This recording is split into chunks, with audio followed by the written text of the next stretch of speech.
Muito bem, começa mais um Safeway Podcast.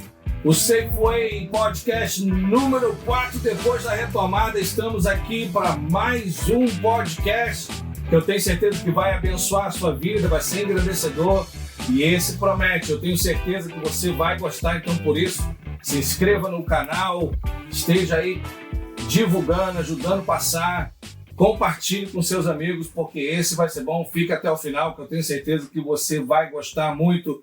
Safeway Podcast, passe para os seus amigos, é um prazer e uma honra hoje estar aqui com apóstolo, pastor, amigo, servo, esposo, pai, filho, tudo junto, nosso irmão em Cristo, apóstolo Kleber de Jesus.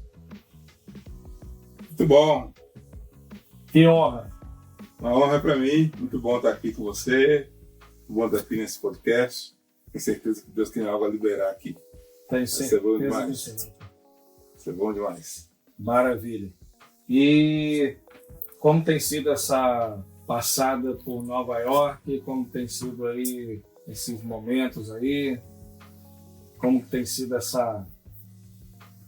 clima? Tá sentindo um gostinho assim de quem sabe ficar por aí, não abençoar nossas vidas, não? O pessoal da Núcleo já vai me cortar. Ninguém vai querer assistir o podcast. Vai todo mundo sair da inscrição, ninguém vai se inscrever. Isso é uma experiência boa, né? É sempre muito bom. Eu sou muito grato a Deus pelo que Ele tem feito na minha vida, por onde Ele tem me levado. Eu sinto muito honrado pelo Senhor. E eu sempre digo que é motivo de muita honra quando Deus me permite ministrar o povo dele, não importa onde. É o povo dele, em qualquer lugar da terra, é o povo deles. Para mim é um motivo de muita honra. Eu nem deveria estar aqui, há 26 anos atrás eu deveria estar morto. Então os últimos 26 anos da minha vida vivendo como uma vela, queimando, me desgastando para iluminar a vida de outros. Amém, glória a Deus. E eu já escutei lá o podcast do pastor Judson lá, o Chambercast, né? Uhum. E escutei o testemunho do Senhor, como se todo mundo que estiver ouvindo aqui vai lá ouvir. É muito edificante. Aliás, o podcast do pastor Judson é muito edificante. Aconselho você ir lá e fazer o uso constante, que você vai ser muito enriquecido em nome de Jesus. Mas eu sei que o testemunho do Senhor é muito forte, foi impactante. Aquilo ali é algo que a gente... É a história se repetindo, né? Uhum. De formas diferentes, com pessoas diferentes, mas o Senhor operando milagres e transformação daquilo que muitas pessoas não acreditam, né? Na recuperação do homem, na transformação do homem na vida. Uhum. Nós sabemos que na vida do Senhor, né, quem quiser ali, dá só um spoiler, assim, dá só um pouquinho assim daquilo que e depois a gente vai entrar aí para a gente falar desse livro maravilhoso, abençoador, maturidade, né, um assunto, para mim hoje, um dos temas mais importantes para a igreja do Senhor. Vou deixar um spoilerzinho aqui, vou falar para você ir lá no Upper Chamber, tem lá, testemunho completo, detalhado. Mas, para você ter uma ideia, eu fui traficante, viciado em crack, morador de rua. Eu acho que eu sou a única pessoa que eu conheço que literalmente saiu vivo de uma forca. E aí é literal. E em 1997 Jesus entrou na minha história, mudou a minha vida. 1997. E tem me soprado aí pelo mundo afora. Eu tenho muito prazer, muita honra, porque tudo que eu fizer para ele é pouco, não era nem que eu estar aqui. É maravilhoso, né? Quando a gente olha para trás, quando a gente tem uma vida antes de Jesus, uma vida pós Jesus, não tem como a gente não se constranger, não tem como a gente não se sentir miserável e olhar e dizer assim, o que eu tenho? Um detalhe importante, Eu aceitei Jesus de raiva. Isso aí, os detalhes eu deixo lá no... Deixa lá, né? Essa porquê da raiva você vai ter que ir lá. Vai ter que ir lá. Vai ter que ir lá. Eu não aceitei Jesus querendo, porque precisava, não. Aceitei de raiva. De raiva. É. Foi de raiva ou fazendo raiva? Os dois. Mas, pastor, aí que tá. 1997. 1997 para cá, o senhor tá aí, repetiu já algumas vezes, 26 anos. Acho que é isso, né? Meu filho tem 27 anos, meu filho nasceu em 1996, então a matemática não ficou fácil. Então, vamos lá, 26 anos numa caminhada de fé. E eu acredito que, conhecendo um pouquinho o senhor, já andou aí um bocado, já tem compromissos grandes, responsabilidades grandes, o chamado ele é evidente, evidenciado. Hoje o senhor é responsável por mais de 60 pastores, 4 igrejas, 5 igrejas, 5 com a de Portugal, né? E tudo isso eu acredito que é devido a um alcance de uma maturidade espiritual. Bom, eu posso... Vai, manda ver, cara. A maturidade espiritual, ela não depende daquilo que você já alcançou ministerialmente. Vamos lá, vamos para a Bíblia. Eu gosto de responder sempre com a Bíblia. Gálatas capítulo 4 é a base desse livro, é o capítulo 1, né, que a gente fala que era a chave. Vai falar assim: enquanto o herdeiro for menino, de nada ele difere de um escravo, mesmo sendo dono de tudo. A palavra menino em Gálatas é a palavra imaturo, não pronto, não experimentado. Ou seja, Paulo está dizendo que enquanto o herdeiro for imaturo, ele não faz diferença nenhuma do escravo, mesmo sendo dono de tudo. A imaturidade não faz com que Deus tire de você nada, continua sendo seu. Você só não pode usar. E aí, é um choque, principalmente para muitos cristãos, que eu falo, tem coisa que você nunca vai ter de Deus porque você ora. Tem coisa que você nunca vai viver com Deus porque você jejua.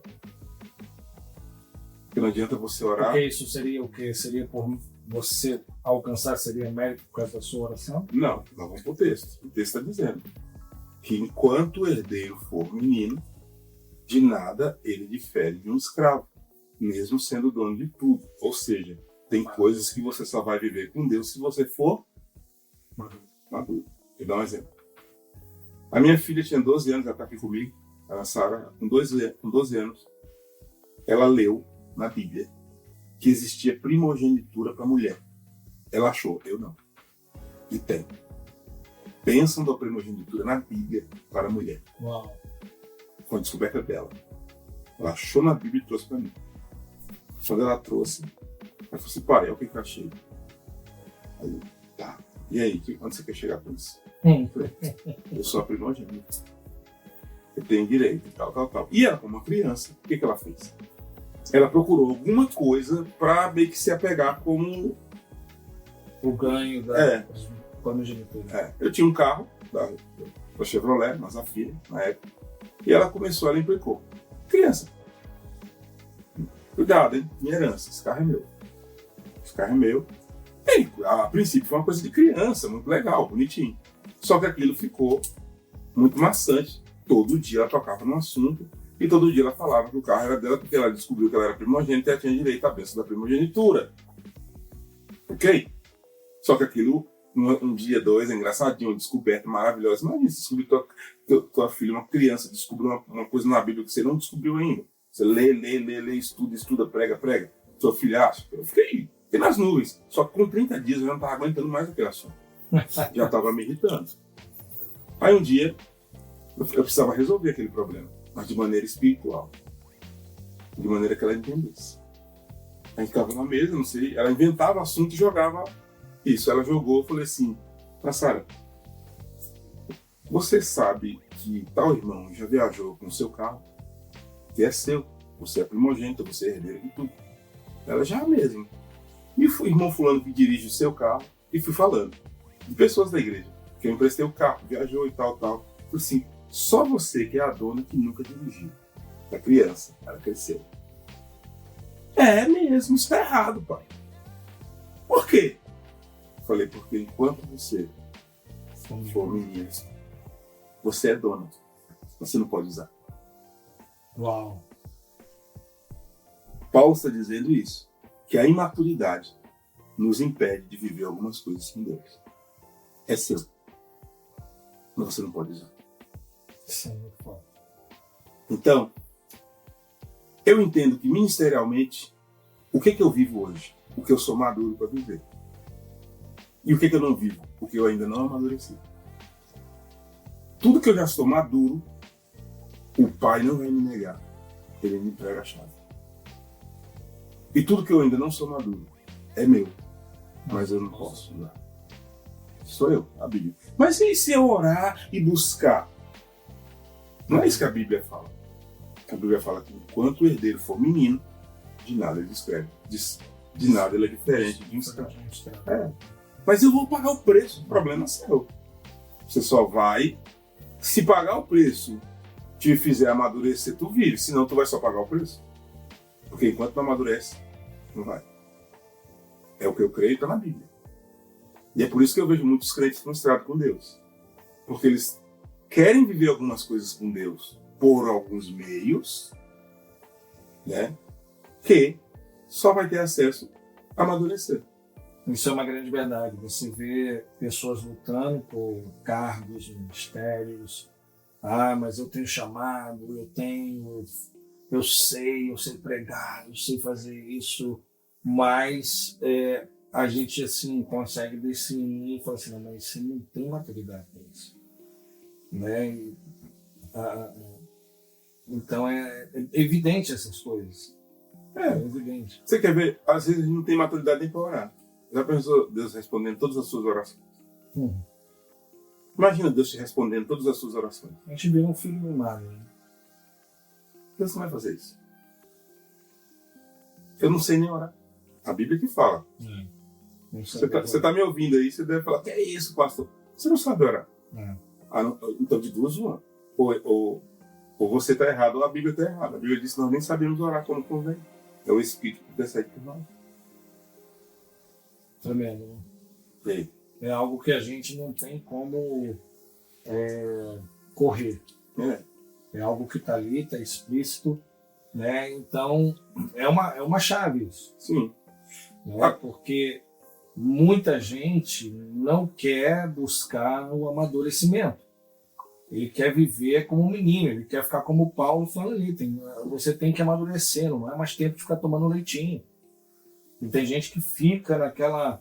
Parece que não desenvolve na fé e sempre está nas mesmas picuinhas, está nas mesmas situações, não desenvolve na fé aquela dificuldade de às vezes, de suportar momentos na fé momentos que se passam, tribulações, e de não querer, às vezes, compreender, de entender, né? E a palavra nos ensina que é necessário a gente entender isso, né? Para que a gente compreenda as coisas gloriosas que o céu tem, é necessário a gente ter essa maturidade.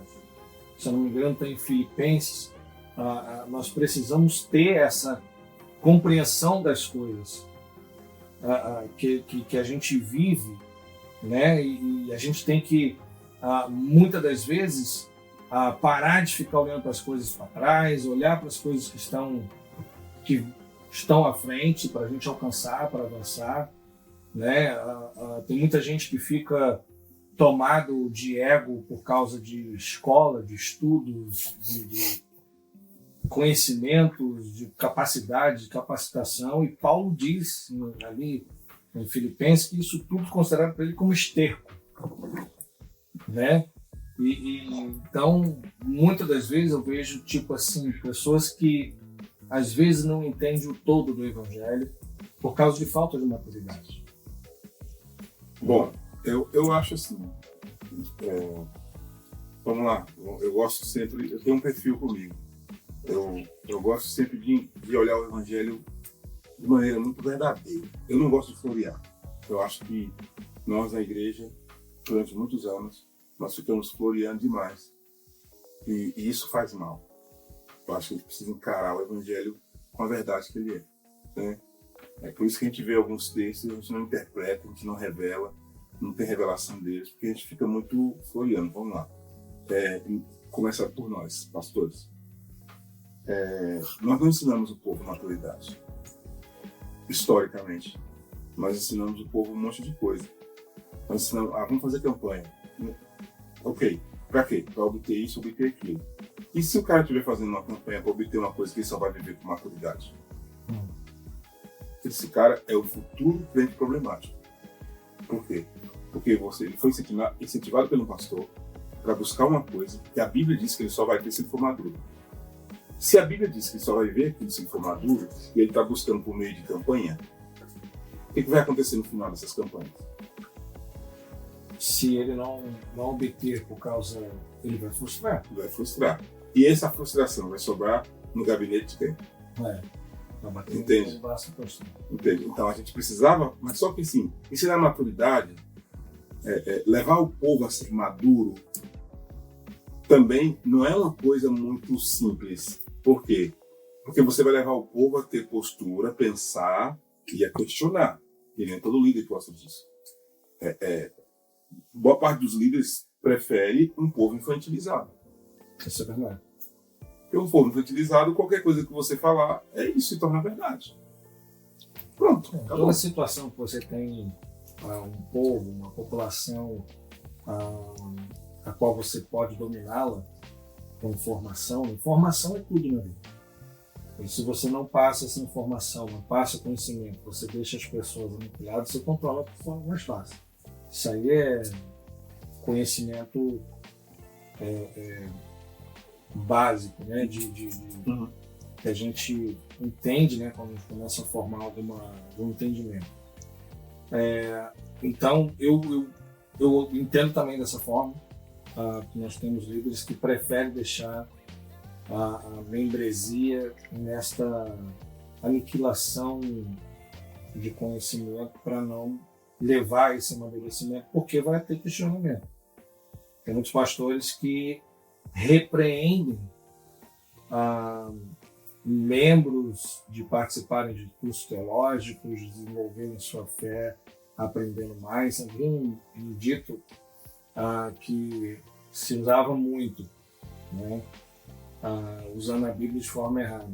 A lei mata, mas o Espírito vivifica. Então você não precisa se matar buscando conhecimento. O Espírito pode te trazer vida. Se você buscar entendimento, conhecimento demais, ele vai te matar. E qual nome você dá para esse tipo de pensamento? Para mim, tem alguns. É o quê? Maturidade. Sabe por quê? Porque Jesus disse: vocês estão enganados, porque não conhecem as Escrituras e o poder de Deus. Jesus está falando isso. Vocês vivem enganados, porque não conhecem as Escrituras e o poder de Deus. Agora, o que o imaturo faz? Ele pega uma coisa e estabelece aquilo como verdade absoluta. E só aquilo é importante. Acabou. Então, eu sei que algumas pessoas vão escandalizar comigo. Você é pentecostal? Sou. E tradicional? Também. Mas Jesus é o quê? Pentecostal, tradicional? Ele é o quê? Ele não salva pessoas no ambiente tradicional?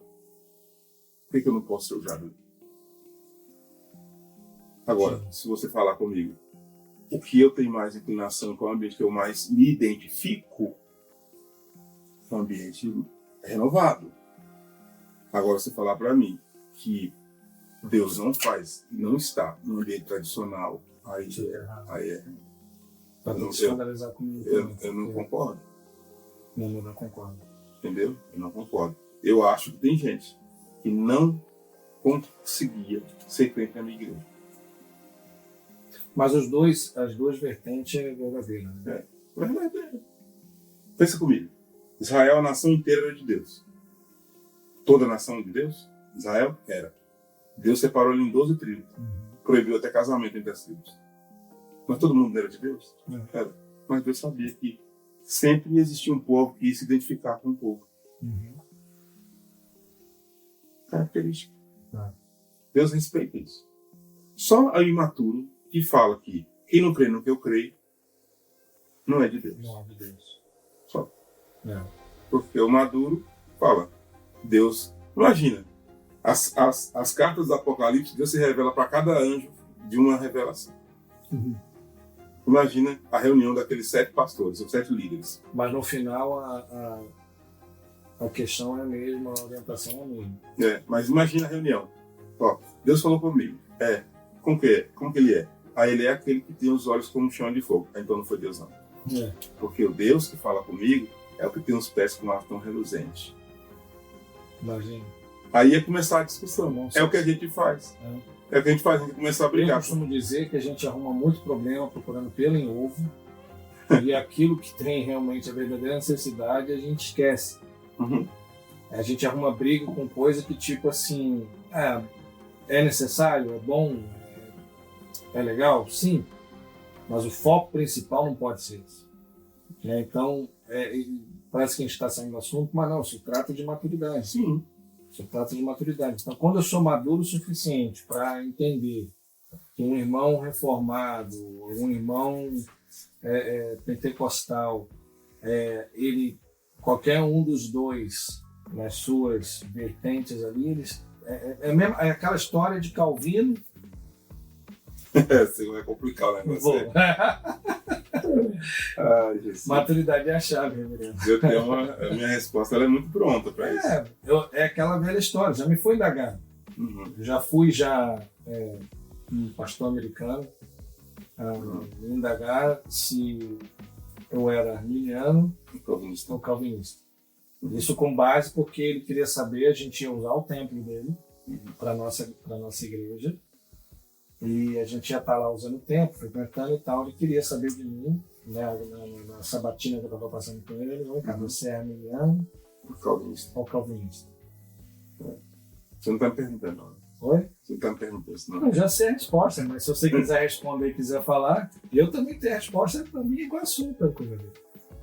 Quem derramou sangue na cruz foi Jesus. Não foi nem nunca vi. Eu sou cristão. Também. Eu respondi para ele a seguinte coisa, para não deixar o povo curioso. Eu respondi para ele, ele perguntou, você é arminiano ou calvinista?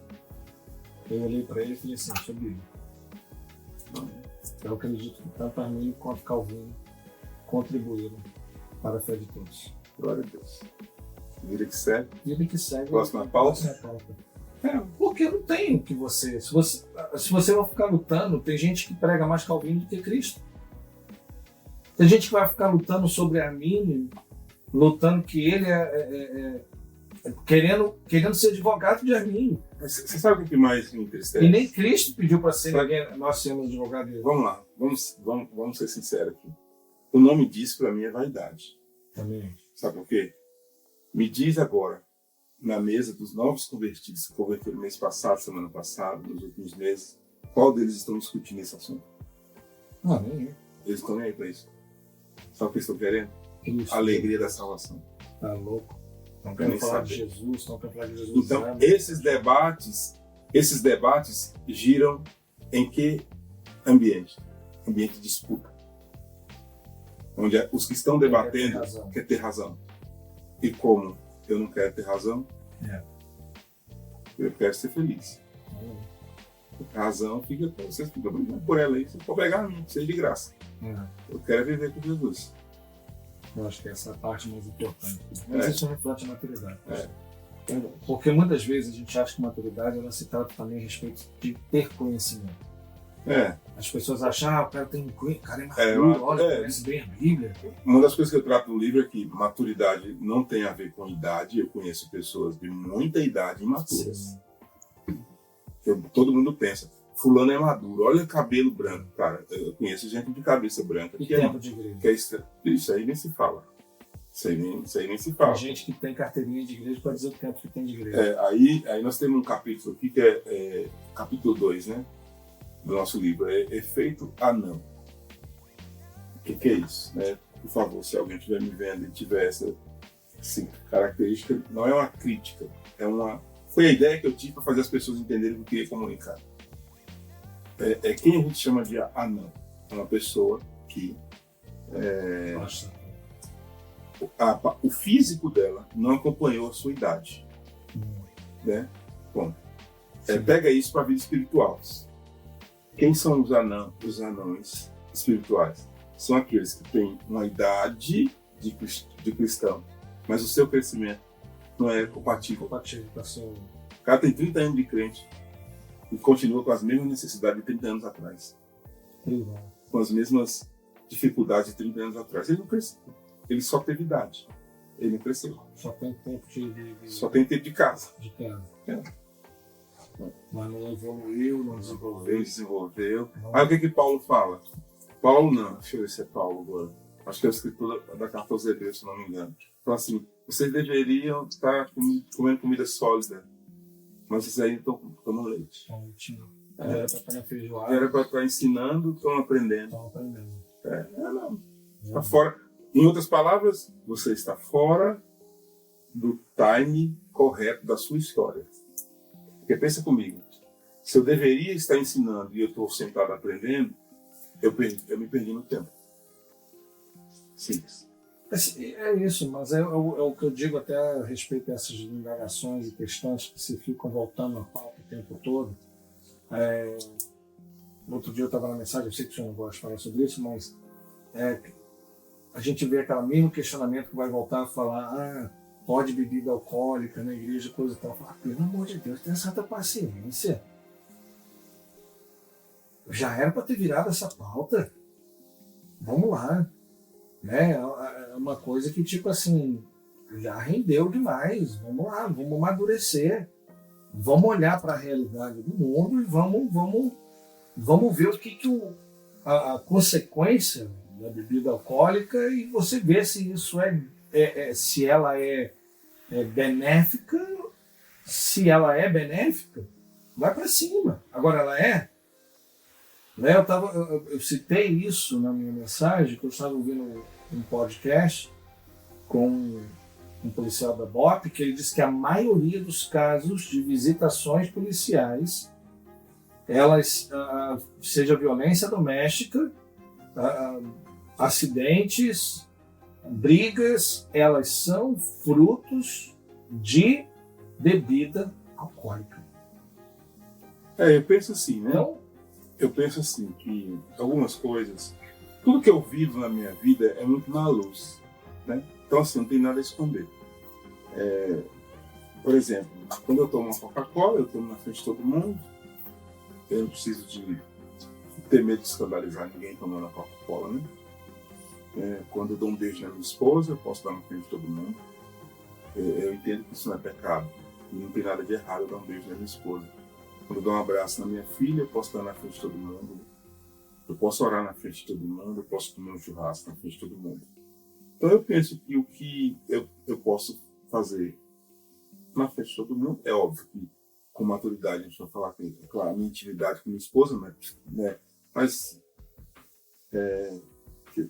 as coisas comuns da vida, eu não preciso fazer escondido para não gerar escândalo. Eu acho que isso já responde. Dá. Né? Se não tem nada de errado, qual é o problema dele? Eu não preciso viajar, ir para um lugar, pagar as luzes para tomar uma copa em casa, para não gerar escândalo nos irmãos. Se eu faço isso com alguma coisa, tem alguma coisa errada com o que eu estou fazendo. É simples.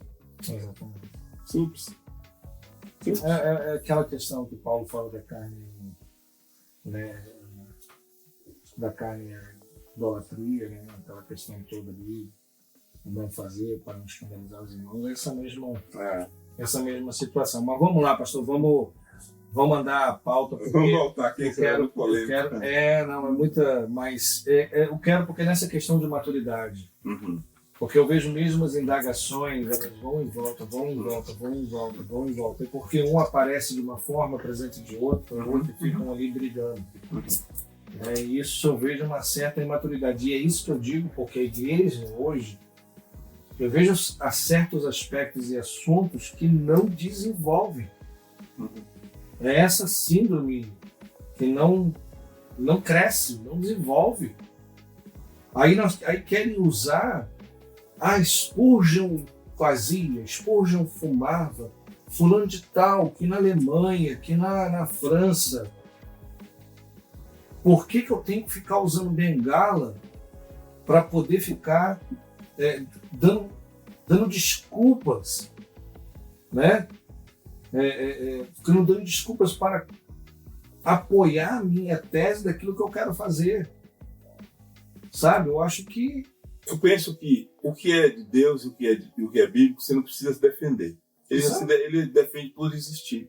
Acabou. Quando eu tenho que ficar provando por que eu prego o evangelho, eu tenho que provar porque eu prego o evangelho? Não precisa. Por que eu caso? Por que eu casei? Preciso ficar explicando. Eu casei porque o B casou. Eu casei porque a Bíblia manda casar. Simples. Agora, se eu preciso ficar pegando conteúdo para convencer as pessoas de algo que existe dúvida, sabe o que a Bíblia diz?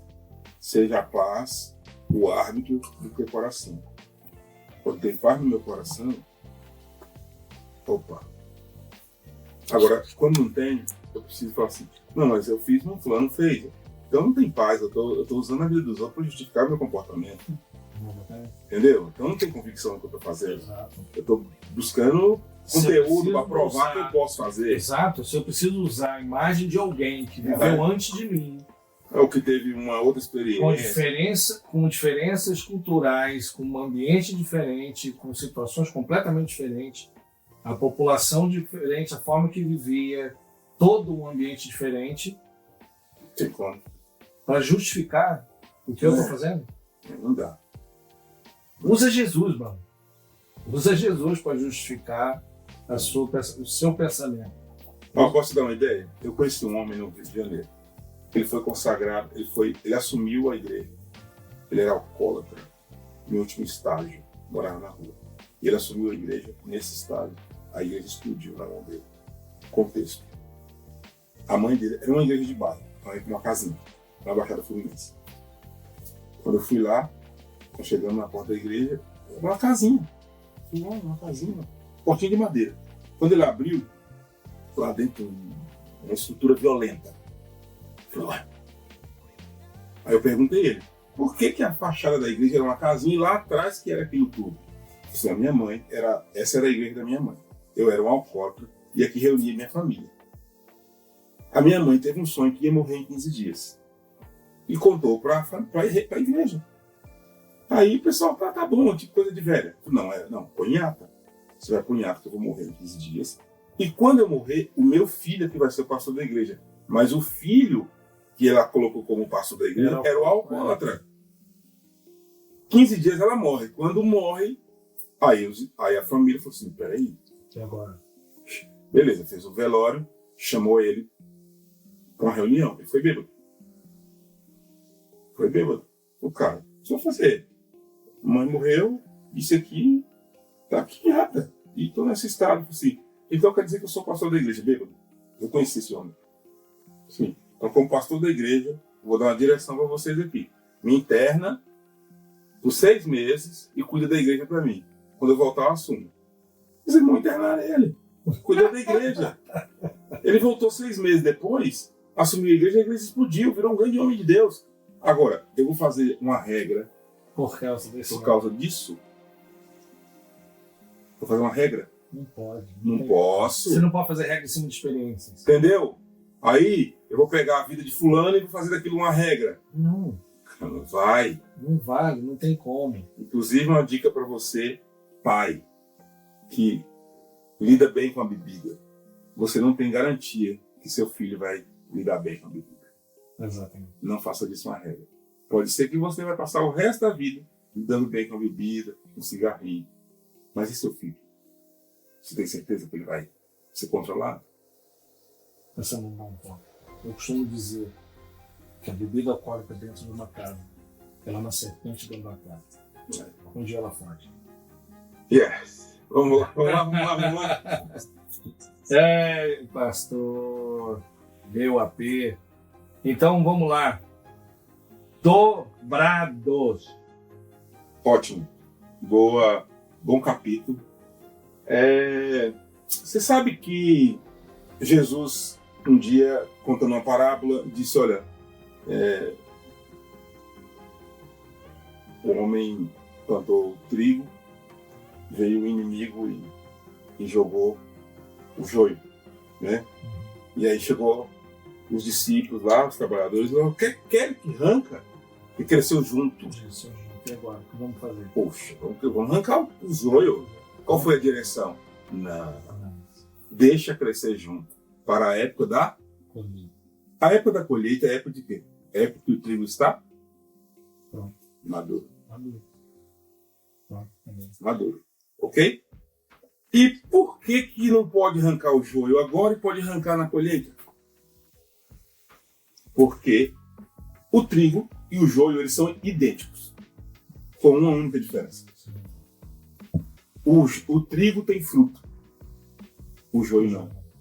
Então, quando o trigo cresce e amadurece, por causa do peso do fruto que ele carrega, ele se dobra.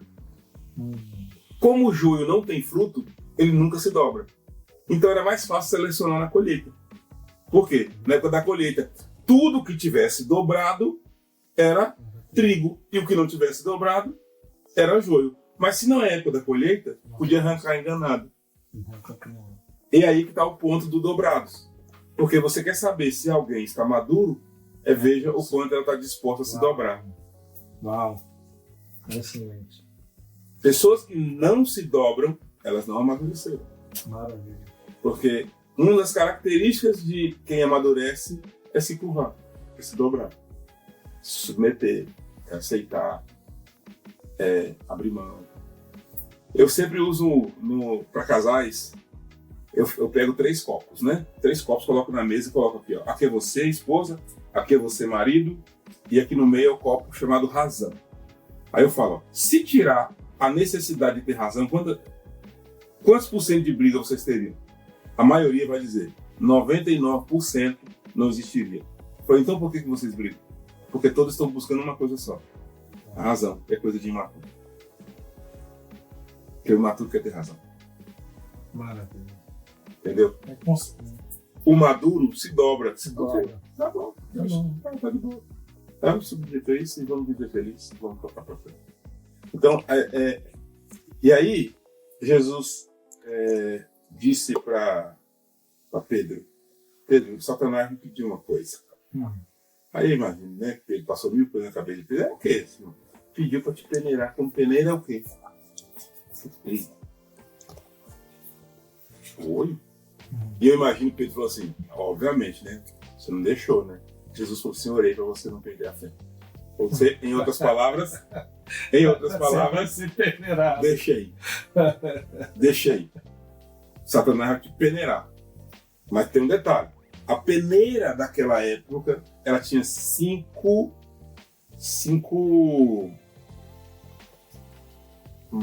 passagens. 5 passagens. 5 passagens. 5 estágios. 5 estágios. Culturalmente ela tinha 5 estágios. Então, para mim é 5 ministérios. Então, cada estágio que o trigo era peneirado, ele oferecia para o próximo uma qualidade melhor do trigo. Ou seja, quando Satanás pede para peneirar Pedro como peneirava o trigo, Satanás não sabia o que tá.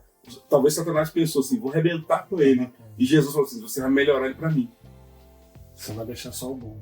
Você vai extrair dele, você vai levar ele no estágio da melhor. Ou seja, peneirar Pedro como peneira o trigo era entregar para Jesus um Pedro melhor do que o colhido. Entende? Por isso que nós precisamos entender que a maturidade, às vezes, ela vai nos levar para as peneiras. Agora, se eu entendo que eu sou um trigo, né? E aí tem um outro detalhe. Se você for observar, ó, Gálatas vai falar o fruto no singular. O fruto do Espírito. Não são os frutos. Não são os. E vai falar de 9, vai falar do fruto. Então, toda vez que você pegar na Bíblia falando do fruto no singular, não está falando de frutos, está falando de fruto do Espírito. E aí, você vai observar que a maturidade está muito ligada a isso, ao fruto do Espírito. Maravilha. Então, o dobrados é basicamente essa aí. Quanto mais dobrado, mais fruto você carrega. Por isso que você se dobra. Porque o peso do fruto. Agora, se não dobra, é joio. Joio não tem fruto, não tem o que dobrar. Não se rende. Não tem peso. Vamos falar a verdade. Vocês que têm a servidão. Vamos falar a verdade? Carregar fruto do Espírito é pesado. Porque, irmão, perdoar, puxa, eu tenho que baixar. Você não ganha. Vai jogando isso pra você ver. Agora, não tem nada disso, é viver de cabeça em pé.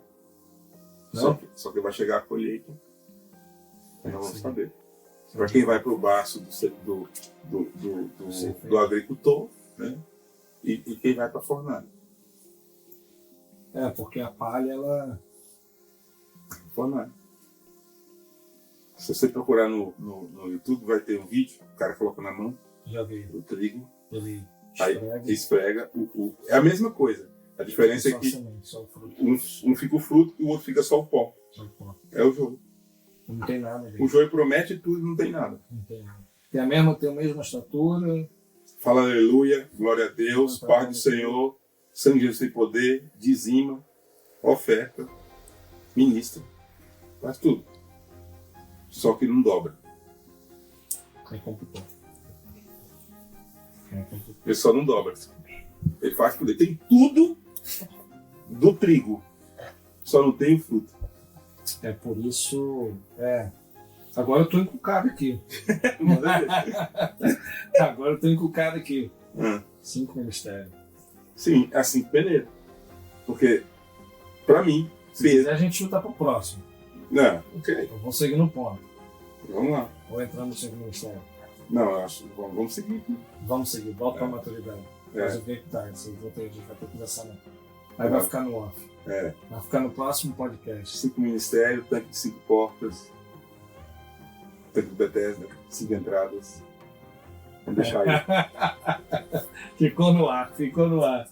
Maravilha. Mas é isso aí. Dobrados. Você necessita se render. Eu acho que a maior dificuldade do ser humano, primeira maior dificuldade, é se dobrar ao Senhor.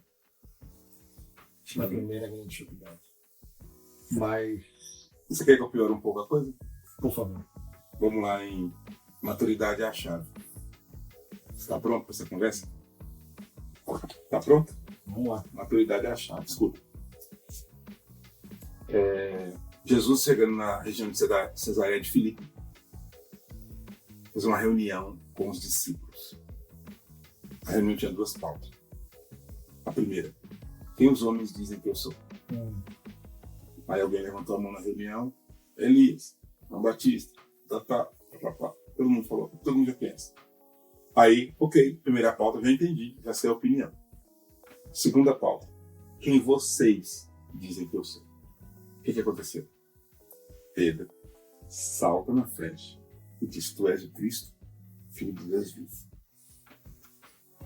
Jesus fala assim: opa, isso aí não foi carne e sangue que te revelou, não. Foi meu Pai.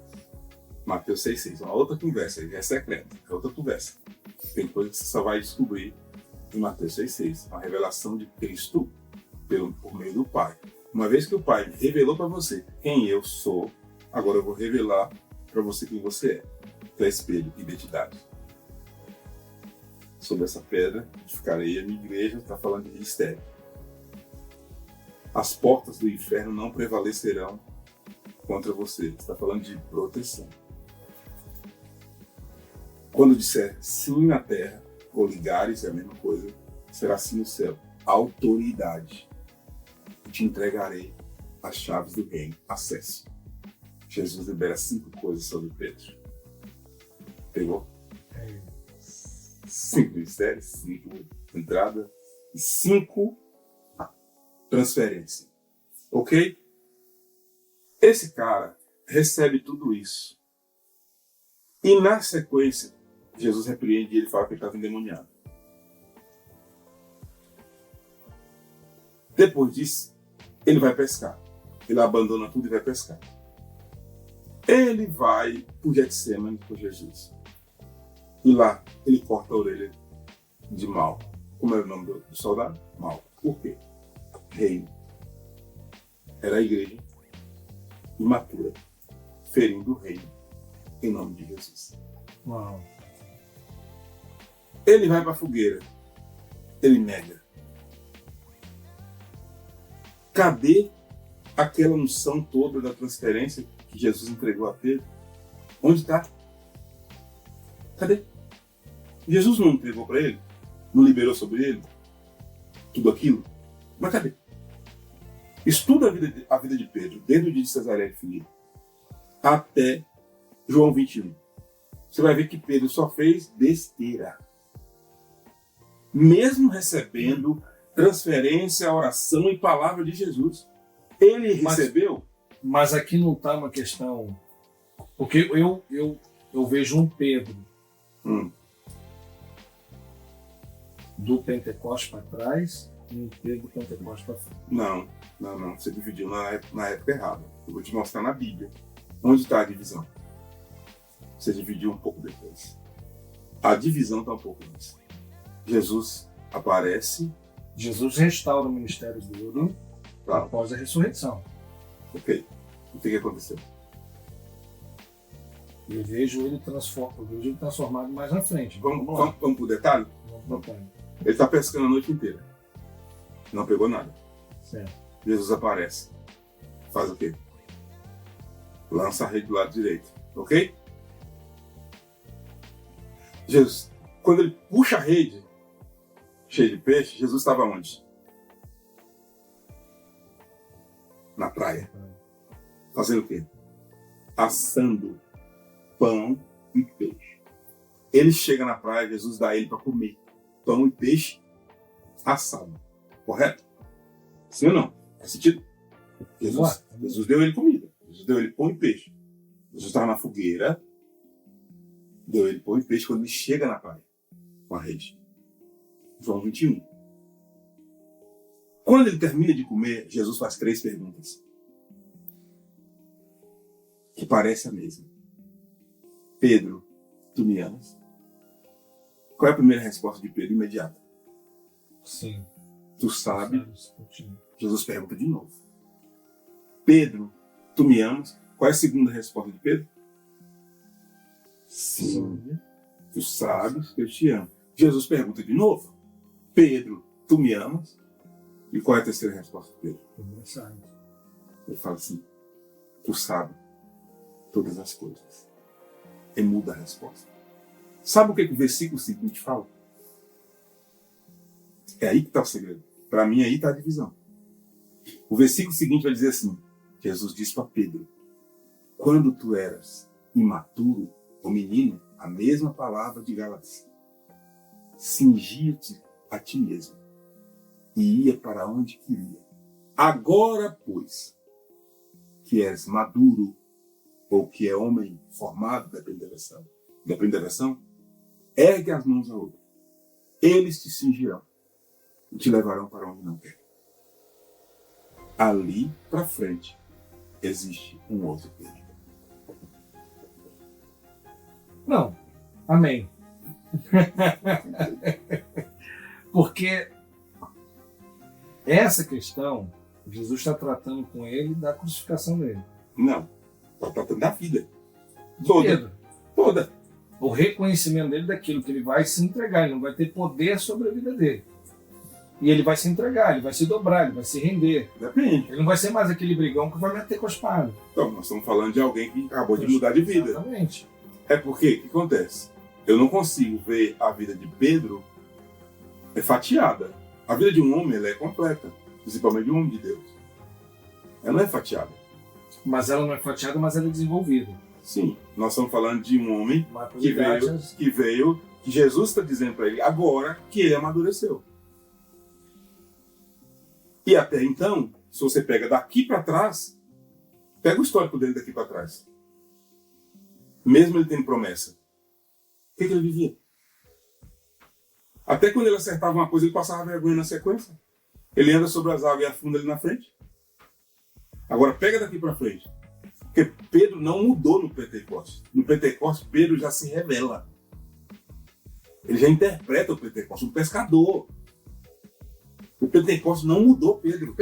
Eu digo isso porque a minha concepção, tudo bem, essa passagem realmente, Jesus ali enquadra ele e forma um caráter nele que, tipo assim, porque ali ele está retratando com aquele homem que negou a Cristo pelo fato, eu vejo dessa maneira, pelo medo da morte.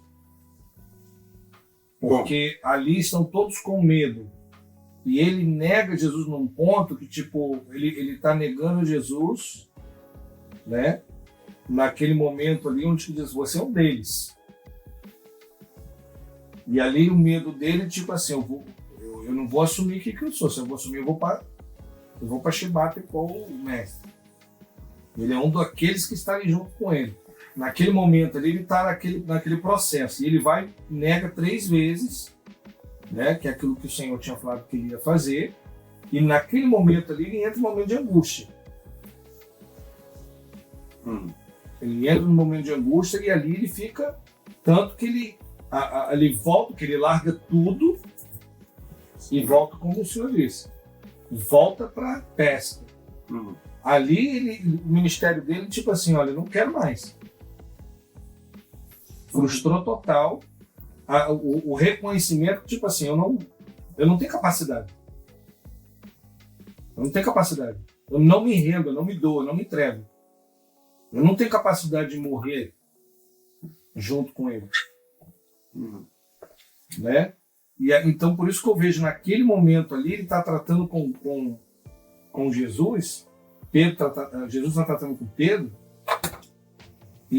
É que eu entendi. Você tá dizendo que na fogueira, Jesus está tratando com Pedro a outra fogueira.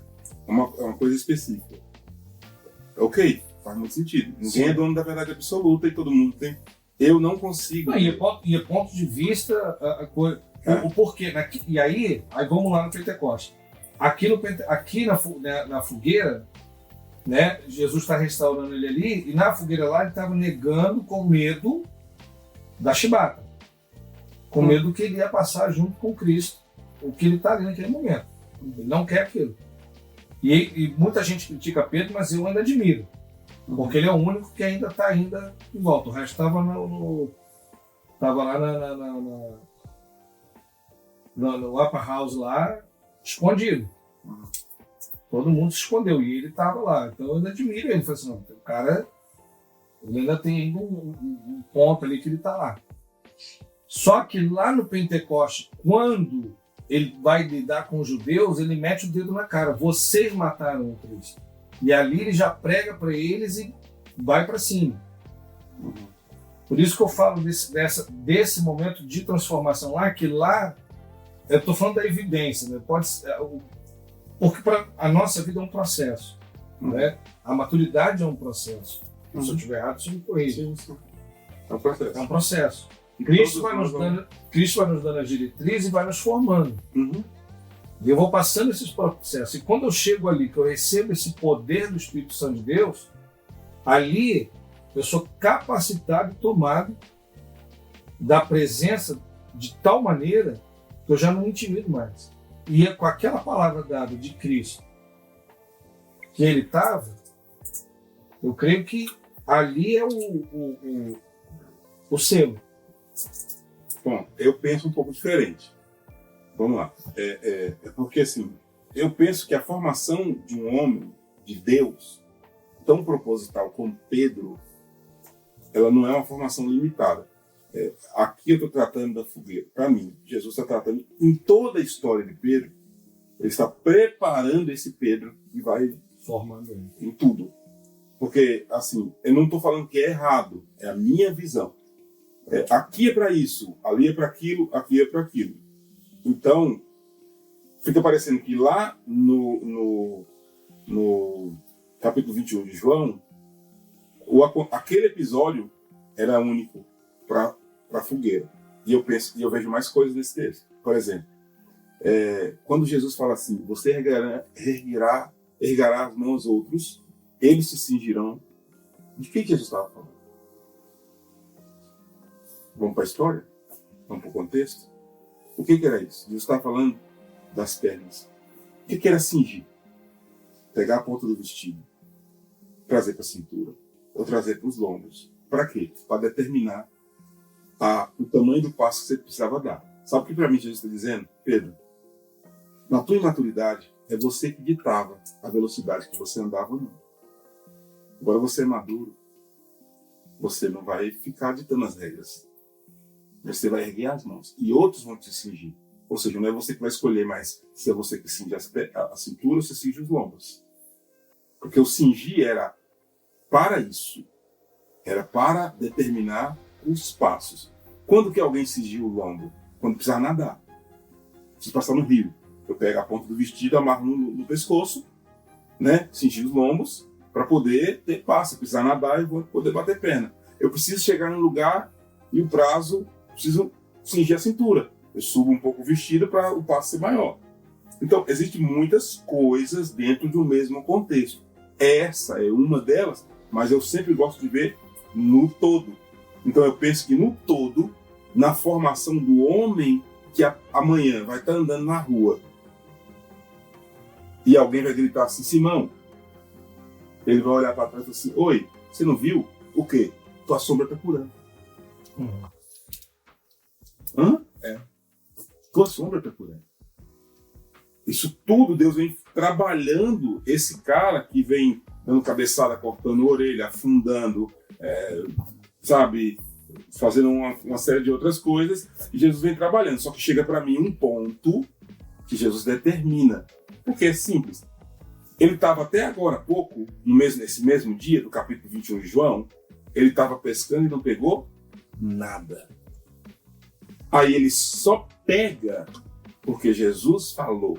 Só que quando ele chega na praia, curiosamente, Jesus estava assando pão e peixe. E pão, na Bíblia, é símbolo de restauração. Observa em que cenário aparece pão. Elias, precisando de ser restaurado. Na caverna, o que apareceu? Pão e água.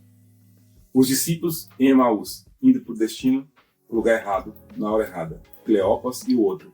O que Jesus partiu? Pão. Agora, era a beira da praia. Jesus estava assando pão e peixe. Deu a ele comer. Depois de comer, faz as 3 perguntas. Na terceira resposta, Jesus diz, quando tu eras imaturo. Ou seja, você foi imaturo e agora eu estou dizendo que tu é maduro. Dali para frente, Pedro começa a viver tudo que Jesus orou por ele em Cesaré de Filipe. Ele passa a ter a autoridade que ele não tinha. Ele passa a ter a identidade firmada, porque dali para frente ele não nega mais nada. Viu? Ele não nega. Identidade, lembra? Identidade, ministério. O ministério dele decola, ele prega, um monte de gente converte, ele anda, a sombra cura. Então vamos lá, ministério, as portas do inferno não prevalecerão. É claro que estava falando de um lugar em Cesareia de Filipe, mas também era um apontamento profético. Você vê que nada não prendia. Está preso onde vem e abre. Cara, tu vai viver. Você vai ter acesso. O que disser sim, quando disser sim na terra, será sim no céu. Ou seja, eu estou te devolvendo, estou entregando em sua mão a autoridade que eu entreguei para Adão. O que é isso? Adão estava no jardim, passou um bicho todo cheio de mancha, com o pescoção. Adão falou assim, girafa. O que Deus fez? Girafa. Adão falava, Deus escrevia. Te devolvendo a autoridade que caiu lá no Éden. E a quinta coisa, as chaves do reino, ou seja, acesso. Eu vou te dar acesso. Então, se você parar para pensar que a partir daquela fogueira, todas essas coisas que já estavam prometidas para Pedro, ele começa a viver. Ele começa a fazer uso porque atingiu a maturidade. Essa promessa era dele? Era. Desde quando? Desde antes. Mas ele vivia ela? Não. Pelo contrário. Já tinha tudo sobre ele. Estava tudo sobre ele, mas não usufruía. A partir desse João 21, ele começa a viver. Por isso que eu gosto de dizer que Pentecostes não transformou Pedro. Pentecostes revelou Pedro. Vê se faz sentido para você. Quando acontece o Pentecostes, Pedro é transformado. Quando acontece o Pentecostes, Pedro é revelado. Porque ele, como um pescador, interpreta e explica uma coisa que os mais inteligentes não sabiam falar. Então ali não foi o dia que ele foi transformado. Ali foi o dia que ele foi revelado. Porque ali ele vai e fala, não, gente, vocês estão malucos? Pedro faz conta. Pedro faz cálculo. Fala, gente, 9 da manhã, não faz sentido. Deixa eu te explicar. Sabe o que está acontecendo aqui? O que Joel falou. E ele começa a falar. E aí o sinédrio fecha para tentar entender como que esses caras pescadores falam isso. De que maneira? Aí alguém dentro do sinédrio vai dizer, eles estiveram com Jesus. Então eu penso, né? É claro que pode ser, o Pentecostes veio, Pedro foi transformado. Também é uma teoria. A minha também é uma teoria. Não é uma verdade absoluta. É uma teoria. Mas eu prefiro crer que em Pentecostes Pedro foi revelado. Assim como... Se a gente colocar que Pedro foi revestido? Sim. Mas não digo da questão do poder. Não é disso que eu estou falando. De ser cheio, não é isso. Eu estou falando ministerialmente, do homem de Deus. Sim. Ministerial. Para mim, a Pentecostes é a oportunidade. É a hora que ele é revelado. É a hora que todo mundo fala assim, olha o cara aí. Olha ele aí. Vou fazer uma comparação para você entender. Golias, para Davi, o Pentecostes para Pedro. Minha interpretação, só para você entender. Quando Davi chega, tem um outro assunto aqui. Quando Davi chega, fazia 40 dias que Golias afrontava o exército. E ninguém encarava. Só que se o exército de Israel estava com medo, por que os filisteus não foram lá e mataram todo mundo? Aproveitou que estava com medo e pronto. Não eliminou. Ele já estava com medo. Sim. 40 dias depois, ninguém... Por que os filisteus não aproveitou e matou? Porque a guerra tinha um tratado. Toda guerra tinha um tratado. Qual era o tratado de guerra daquela guerra? Um filisteu contra um de Israel. Quem vencesse, o outro povo seria escravo. Por isso que já fazia 40 dias Golias perguntando, cadê? Vocês não vão mandar alguém para vir lutar comigo? E ninguém do lado de lá vinha. A batalha estava sendo perdida. Não estava sendo perdida, não estava tendo batalha. Porque os filisteus não atacaram. Porque não podia. Porque o tratado daquela guerra era um contra um. Os filisteus já tinham resolvido quem ia. Só que Israel não. Não tinha ninguém. Ninguém queria ir. Aparece Davi. Que nem idade para exército tinha. Não tinha nada. Vai lá fazer outra coisa. Vê aquilo, toma as dores. Aí se coloca no lugar de Saul. Você é rei. Você tem um exército inteiro. Já faz 40 dias. Você não conseguiu achar no meio do seu exército um homem para ir lutar com aquele cara. Chega um menino que vai trazer queijo e pede para ir lutar, colocando em risco sua vida e a nação inteira. Tu ia deixar? Não. Você ia deixar? Fala a verdade. Você ia deixar? Eu não deixaria. Como rei, se ele toma um tapa de Golias, uma espadada no pé da orelha, eu vou ser escravo e o meu povo todo. Um moleque que nem idade pro exército tinha. Agora, por que Saul deixou? Davi contra 2 pessoas. Rei. Primeiro Saul fala assim, Golias é um guerreiro experiente, você é um menino. Aí Davi arranca 2 testemunhos. Rei, estava cuidando da ovelha do meu pai. Apareceu um urso. Eu rasguei ele no meio. Outro dia, rei, eu estava cuidando das ovelhas do meu pai, apareceu um leão, pegou um, eu corri atrás dele, peguei ele pela juba, rasguei ele no meio. E se eu venci o urso e o leão, eu vou vencer esse gigante. É nessa hora que Saul dá a procuração para Davi. Pode ir lá. O testemunho de Davi no secreto, o processar de Deus da vida de Davi, que ninguém via, deu ele a autoridade para poder e ser honrado publicamente. Ali, Golias é a oportunidade de Deus para a vida de Davi. Porque qualquer ser humano em sã consciência não faria aquilo. Ou um menino vai lutar com um gigante experiente, com a estatura de Golias, é óbvio que ele ia perder. Agora, Davi, quando ele conta os testemunhos dele, você percebe, ele tinha pouca idade, mas já tinha uma certa maturidade. Porque Saul veste a roupa nele, ele não vai. Não aceita. Só maduro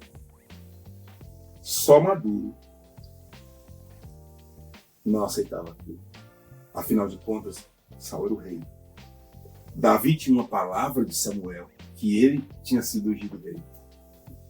Na cabeça de Davi, na imaturidade, ele falou assim, uau, chegou minha vez, me dê essa coroa, me dê essa espada. Davi falou, não, com isso aqui eu não consigo me mover, eu não tenho graça para me mover com isso. Agora você imagina Davi com espada de Saul, com escudo de Saul, com capacete de Saul, com bota de Saul, com roupa de Saul, ele teria que vencer Golias de que maneira? Como Saul? Ele teria que chegar perto. E se ele chegar perto, nós não estaríamos falando dele aqui agora. Como ele discerniu que aquela armadura, ele não fluía daquilo. Ele tira, vai no rio e vem com a funda e uma pedra. Por quê? Porque a maneira... Porque existe adversário que você precisa vencer de longe. Uau. E só maduros fazem isso. Você não pode chegar perto para vencer.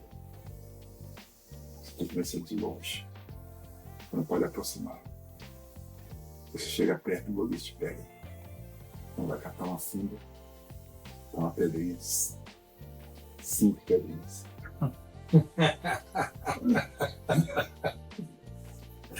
Ele tá me provocando. 5 pedrinhas. E vai vencer. Para quê? Para você ser promovido. Ali foi uma promoção. Golias não foi o processo. Golias foi a oportunidade. Para mim, tá? Por favor, não me interpretem mal. Pentecostes foi a oportunidade. De tudo aquilo que Jesus já tinha falado para Pedro, ficar público. E todo mundo saber que ali agora ele era. E que aquela palavra lá de Cesareia de Filipe começou a valer na vida dele. É o que eu creio. Destaque.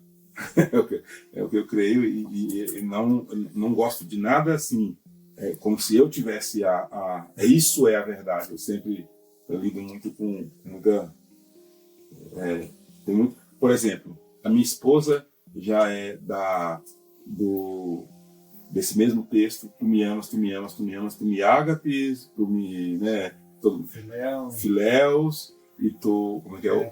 Eros. Ok? É uma verdade também. É uma verdade também. Eu já sou do tu me amas, sim. Tu me amas, sim. Tu me amas, sabe todas as coisas. Né? Mas no fundo você sabe que eu te amo. A conversa muda. Eu acho que a gente, na verdade, a gente está falando tudo na mesma língua, com visões diferentes, olhando para a mesma direção. No final, quem está sendo honrado é o Senhor, Deus está trabalhando, está sendo transformado e edificado de forma. E a necessidade, todo esse processo, a necessidade que a gente vê Pedro, aquele homem cheio de ímpeto de homem, e ele é domado, dominado, passa na peneira, processos ali naqueles estágios da peneira, e aí o Senhor ali vai formando até a hora que ele vira para ele. Pronto, tá aí. Tá maduro. Vai. Agora tu vai viver um negócio diferente. Agora tu vai viver coisa que nem você vai ver. Os outros vão ter que te falar. Vai passar, tua sombra vai curar, alguém vai te avisar que tua sombra está curando. Isso tudo já tinha, o Senhor já tinha prometido para ele, já tinha dado para ele, só que ele não tinha como usar. É isso aí. Por quê? João 21, enquanto herdeiro. João 21 não, né? Gálatas 4, versículo 1. Enquanto o herdeiro for menino, meu Deus, de nada de inferno, de escravo, mesmo sendo dono de tudo. Observe, eu não sou daquelas pessoas que acreditam que Deus toma uma coisa de alguém e dá para o outro. É teu. É teu. O máximo que você vai poder é usar. É seu. E às vezes você está olhando, as pessoas estão usando o que é delas e você fica almejando o que é delas, mas você não acaba não usando o que é teu, porque você só sabe olhar o que os outros têm, mas você não busca. E a pior vida a se viver... E não aceita a peneira, não aceita dobrar. Aí o que o ser humano faz? Ele começa a procurar sensações. Deus não fez na minha vida algo pelo caminho que Ele queria, então eu crio atalhos para ter a sensação que eu estou vivendo a mesma coisa. Muitas pessoas vivem de sensação. Momentos. Deus não fez o meu ministério crescer, então eu fui lá e paguei uma empresa para fingir que ele cresceu. Deus não me deu, vou falar a linguagem atual, né? Deus não soprou meu nome, eu fui lá e comprei seguidores. Para ter a sensação que eu estou fazendo. Que eu estou conquistando, que está dando certo. Avançando, está dando certo. A gente vê um cara disso aí por aí. Mas estão tentando alcançar sem passar pelos processos, sem aceitar o processo, querem cortar estágios. Isso aí é ser campeão do mundo com um gol de mão. Você pegou a medalha, você recebeu o título, mas dentro de você tem uma informação. Foi legal. Acaba não tendo a validação. É legítimo para todo mundo. Mas dentro de você não é. Você sabe que não. Você sabe que não é. Aí é frustrante. Aí é forte. Mas isso tudo você começa e vai desenvolvendo. E esse livro, Maturidade, como é que, se alguém quiser, bem, aqui não sei se nos Estados Unidos as pessoas têm acesso. Só quando eu venho, né? Mas na internet...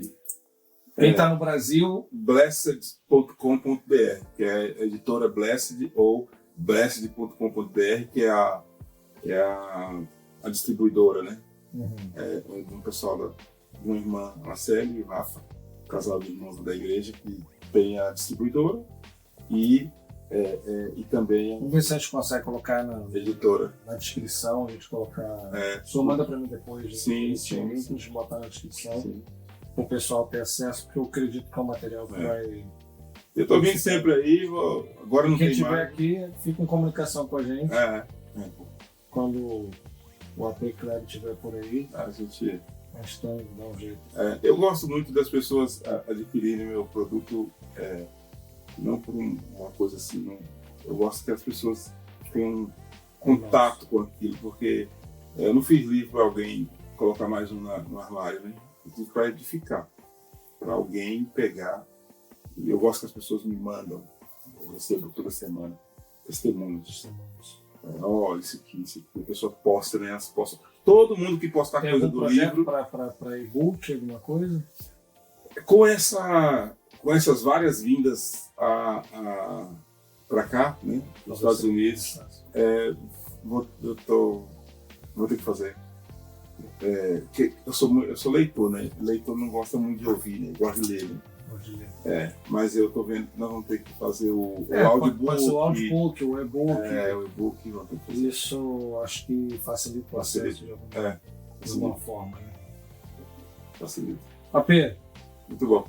Muito bom, maravilhoso. Eu creio que aqui já ficou a brecha pelo menos por mais uns 2, né? Agora, quem sabe em outubro, né? Vamos morar. Vamos ver lá, vamos morar. Vamos ter que pegar o contato lá com a apóstola lá para ver se ela vem. Vamos sim. Ela que manda, né? Ela que manda. Maravilha. AP, obrigado. Amém. Deus abençoe sua vida maravilhosamente. Mas antes da gente despedir, deixa uma palavra aí para a turma, deixa uma palavra para quem está nos assistindo, que ficou até agora. Deixa uma palavra para... Primeiro, eu quero te incentivar a ser usado por Deus. Se você ficou até agora, de alguma maneira esse assunto te interessou. E se te interessou, tenho certeza que te abençoou. Se te abençoou, pode abençoar alguém. Dessa vez, você é quem vai ser usado por Deus. Você vai pegar esse link e vai mandar para alguém. Vai mandar no grupo da família, no grupo da empresa, no grupo do futebol, no basquete. Vai mandar para alguém. Essa é a primeira palavra para Deus. Você pode ser usado. Nunca foi tão fácil ser usado por Deus como tem sido nossos dias. Pega a palavra e manda para alguém, Deus já vai te usar. E o segundo busque maturidade. Porque eu sei que muitos de vocês que estão aqui nesse podcast são pessoas que já têm uma vida com Deus. São pessoas que já oram, são pessoas que já buscam, são pessoas que já crescem. Mas só a gente falar, tem coisa que está presa à imaturidade e tem coisas que serão liberadas na maturidade. Comece a buscar a sua maturidade. Comece a pedir a Deus para te processar. Não tenha medo. Porque quanto mais peneirados somos, o melhor de nós é extraído. E não se preocupe. O tempo da colheita está chegando. E eu vou te ver dobrado. Porque você vai estar pesado, carregado dos frutos do Espírito. Deus abençoe vocês. Em nome de Jesus. Maravilha. Glória a Deus. AP, Deus abençoe. Mais uma vez, obrigado. O Senhor continue te retribuindo, te usando poderosamente. E a gente vai ficando por aqui. Mas, 5 ministérios ficou no ar. Ficou no ar. Meu Deus. Ficou no ar e acho que estamos devendo. Então, vamos pagar essa dívida aí. Vamos pagar essa dívida depois. Mas, quero agradecer você que ficou aqui até agora. Escuta aí a voz do profeta. Seja você um instrumento de Deus. Nunca foi tão fácil você ser usado por Deus. Deixa Deus te usar e envia isso para o máximo de pessoas que você puder. Nos ajude a divulgar a palavra do Senhor. Tem aí mais alguns episódios para trás. Tem episódios novos vindo. Abençoa a vida de alguém com aquilo que nós estamos produzindo. Nos ajude em nome de Jesus. Se inscreva no canal se você não inscreveu ainda. Coloque aí o seu comentário. Se você discordou de alguma coisa aqui, como a Pedro falou, maravilha, nós não somos dono da razão, nós estamos aqui reproduzindo aquilo que Deus tem colocado no nosso coração. E é isso aí. Se você gostou, dá um like. Se você não gostou, dá um dislike. Mas diz pra gente por que você não gostou, dá a sua opinião, vamos conversar, porque é para isso que nós estamos aqui, porque nós queremos edificar a sua vida. E é para isso que temos o Safeway Podcast, que é para levar pessoas a um caminho seguro. Deus abençoe sua vida poderosamente, você e sua casa. E vamos para mais, em nome de Jesus. Deus abençoe todos vocês e até a próxima, se Deus quiser. Um abraço.